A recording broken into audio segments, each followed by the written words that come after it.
The sound of a bat hitting the ball wafted through the morning air as Little Leaguers took to the fields for practice at John Burns Park.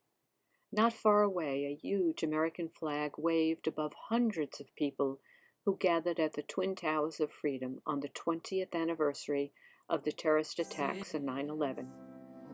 The dichotomy of the setting was appropriate, and while 20 years have passed and the painful memories remain, many also recalled the work and sacrifices of those who have allowed our country and our values to endure.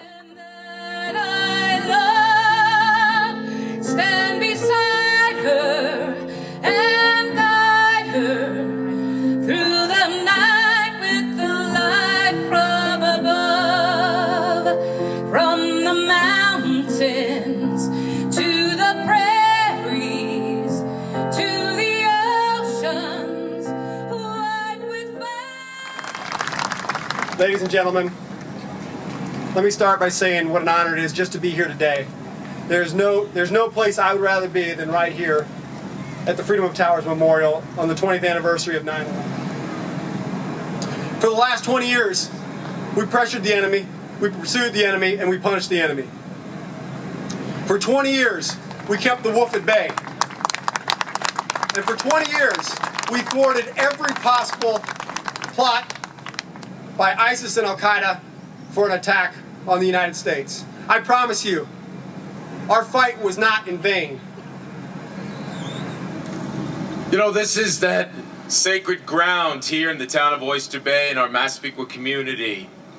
And it is an honor for myself, my colleagues in government from the town of Oyster Bay, from Nassau County, from New York State, to join with you at the Towers of Freedom 9/11 Military Monument at this 9/11.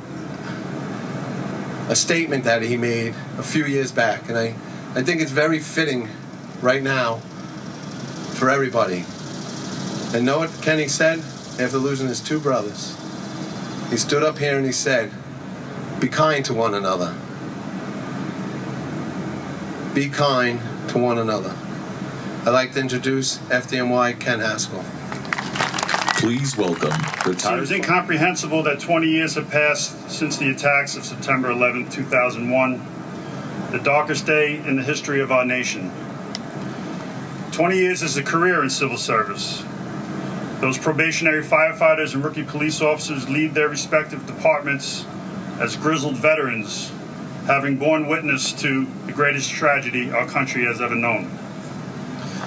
2,977 innocent people lost their lives on September 11th. Thousands more have succumbed to 9/11 illnesses. Thousands of brave American service members have given their lives in the war on terror as well. Nearly 7,000 were killed in action and thousands more wounded. We think of them all today and give thanks for their incredible bravery. All of these people had a name and someone who loved them. They were grandfathers, grandmothers, mothers, fathers, brothers, sisters, aunts, cousins, and friends, each with a unique history all their own. I know many of you here today honor that someone special in your heart, and we share your pain. No one wants to be here today. This is a painful reminder of that loss. But it is important to remember all those who lost their lives, for each life mattered. I hope it brings some consolation to look to your left or to your right, in front of or behind you, and know that you are. No doubt I love this land. God bless the USA.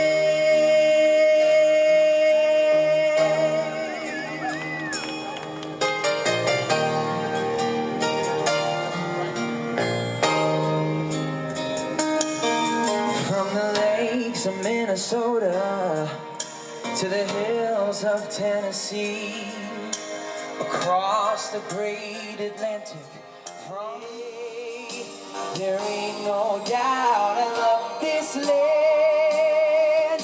God bless the USA.